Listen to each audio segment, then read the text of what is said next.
Assalamualaikum teman-teman, selamat datang kembali. Pada video kali ini saya akan membahas tentang tokoh ilmuwan muslim pada masa Bani Abbasiyah. Video ini berbeda dengan video-video sebelumnya karena video sebelumnya itu rata-rata menampilkan soal dan pilihan jawaban pada tes CPNS, tapi pada video kali ini khusus membahas tentang materi-materi tentang tokoh Islam Muslim pada masa Abbasiyah. Materi ini muncul pada soal SKB PAI tahun lalu. Semoga tahun ini muncul lagi ya teman-teman, sehingga kita bisa menjawab dengan mudah soal-soal yang muncul. Mari kita menyimak materi tentang ini. Sebelum itu, jangan lupa ya untuk subscribe, like, and share. Selamat menyaksikan.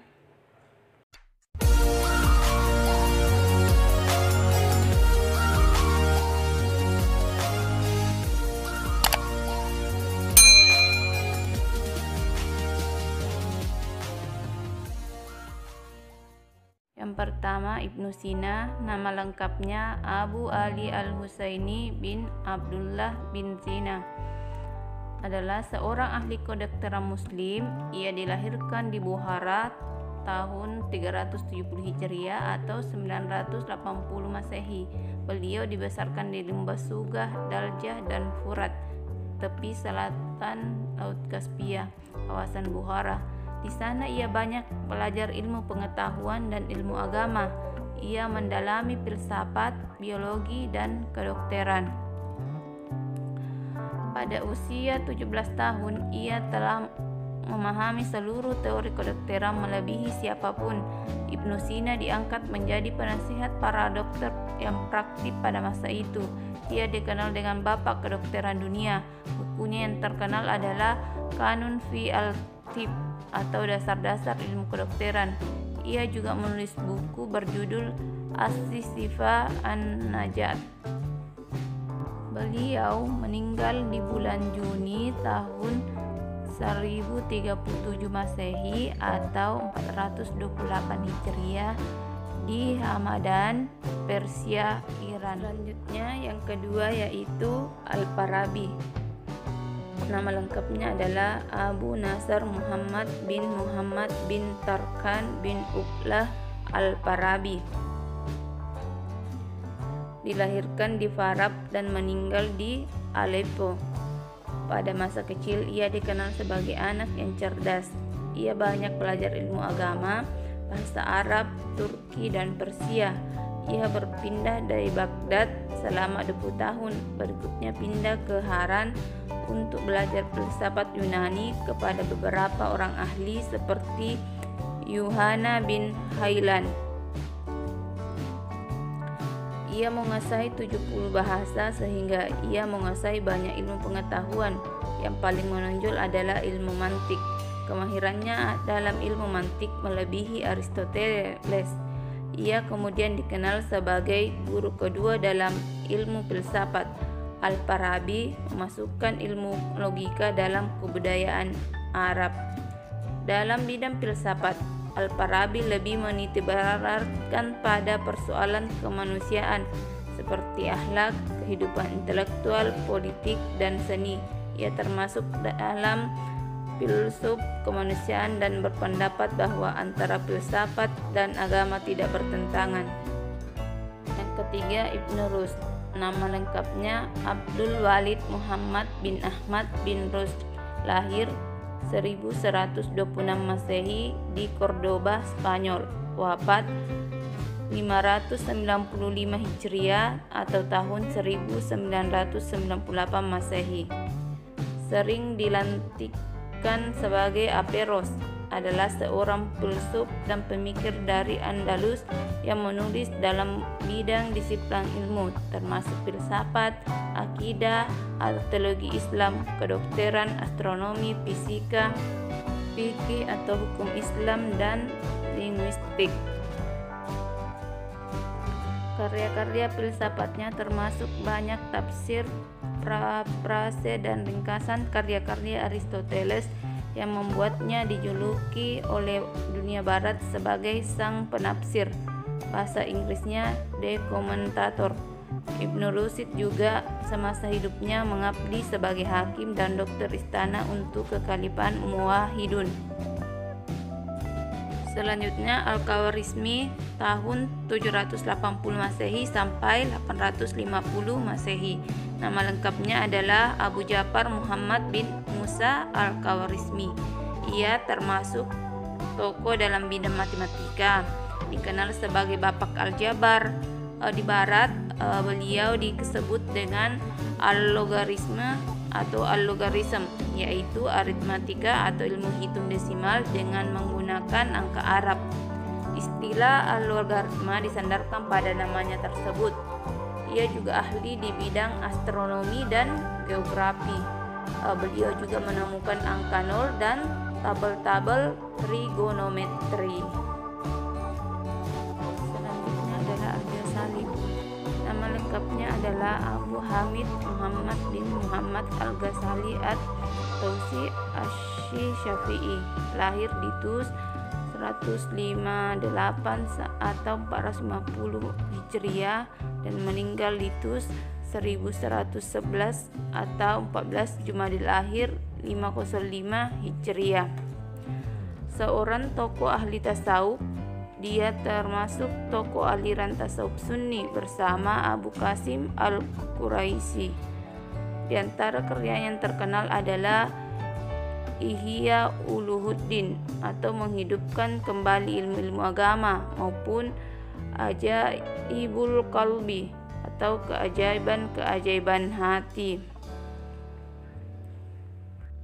Selanjutnya Ibnu Khaldun. Nama lengkapnya Waliuddin Abdurrahman bin Muhammad bin Abi Bakar Muhammad bin Al-Hasan. Beliau dikenal sebagai bapak sosiologi Islam. Lahir di Tunisia pada tahun 732 Hijriah atau 1332 Masehi dan meninggal pada 808 Hijriah atau 1406 Masehi. Karyanya yang terkenal adalah Muqaddimah. Kitab ini berisi pembahasan tentang masalah sosial manusia. Kitab ini membuka jalan menuju pembahasan ilmu-ilmu sosial. Dia dipandang sebagai peletak dasar ilmu sosial dan politik Islam. Selanjutnya Al-Kindi. Nama lengkapnya Abu Yusuf Ya'qub bin Ishaq bin Sabah bin Imran bin Ismail bin Muhammad bin Al-As bin Qais Al-Kindi. Beliau adalah filsuf besar pertama Islam. Ia lahir di Kufa pada tahun 801 Masehi atau pada masa pemerintahan Harun al-Rashid dan meninggal pada tahun 869 Masehi. Karya-karyanya berjumlah kurang lebih 270 buah. Karyanya tersebut kebanyakan berupa risalah pendek dan banyak yang sudah tidak ditemukan lagi. Karya beliau dalam bidang filsafat, logika, ilmu hitung, musik, astronomi, geometri, medis, astrologi, psikologi, politik, dan meteorologi. Salah satu karyanya di bidang filsafat adalah Risalah fil Madkhal al-Mantiq bil Istifa al-Qawl fil, yang berisi tentang sebuah pengantar logika. Selanjutnya Ibnu Maskawai.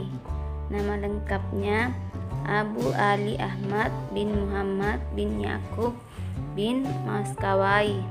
Lahir pada tahun 941 Masehi dan meninggal pada tahun 1030 Masehi. terkenal sebagai ahli sejarah filsafat. Selain itu, ia juga seorang moralis, penyair, serta ahli ilmu kimia. Karya-karya beliau adalah yang pertama, Al-Fauz Al-Akbar atau kemenangan besar. Yang kedua, Al-Fauz Al-Asghar, kemenangan kecil. Yang ketiga, Tajarib Al-Umam atau pengalaman bangsa-bangsa. Yang keempat, Uns Al-Faraid, kesenangan yang tiada tara. Dan selanjutnya, Tartib As-Sa'adah, akhlak dan politik. Yang keenam, Asyiyas, aturan hidup. Yang ketujuh, Jawi dan Khirat atau ungkapan baik. Yang kedelapan, Tahsib al-Akhlaq atau pembinaan akhlak. Selanjutnya, Ibnu Jarir al-Tabari, nama lengkapnya Abu Ja'far Muhammad bin Jarir bin Yazid bin Katsir bin Ghalib al-Tabari. Beliau dilahirkan di Tabaristan pada tahun 224 Hijriah dan wafat di Baghdad pada tahun 310 Hijriah.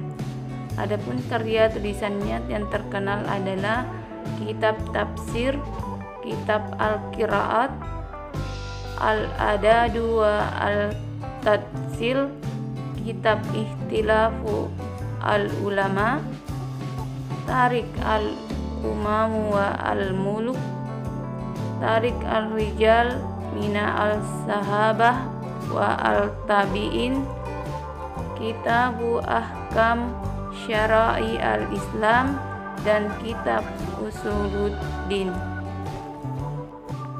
Selanjutnya, Imam Bukhari, nama lengkapnya Abu Abdullah Muhammad bin Ismail bin Ibrahim bin al-Mughirah bin Bardishab al-Jufi al-Bukhari, lahir pada tanggal 13 Syawal 1904 Hijriah dan wafat pada tanggal 30 Agustus 870 Masehi pada malam Idul Fitri dalam usia 62 tahun kurang 13 hari. Beliau mendapatkan julukan Amirul Mukminin fil Hadis, artinya pemimpin kaum muslimin dalam hal ilmu hadis.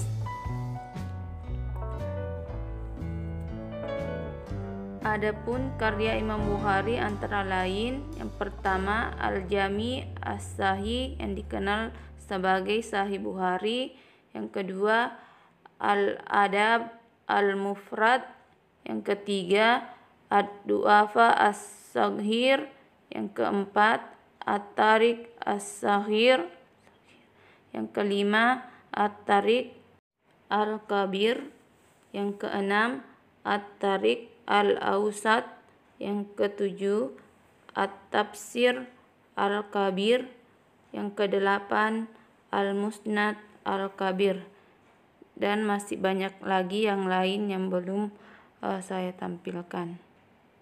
Sekian dulu ya teman-teman, terima kasih sudah setia menonton.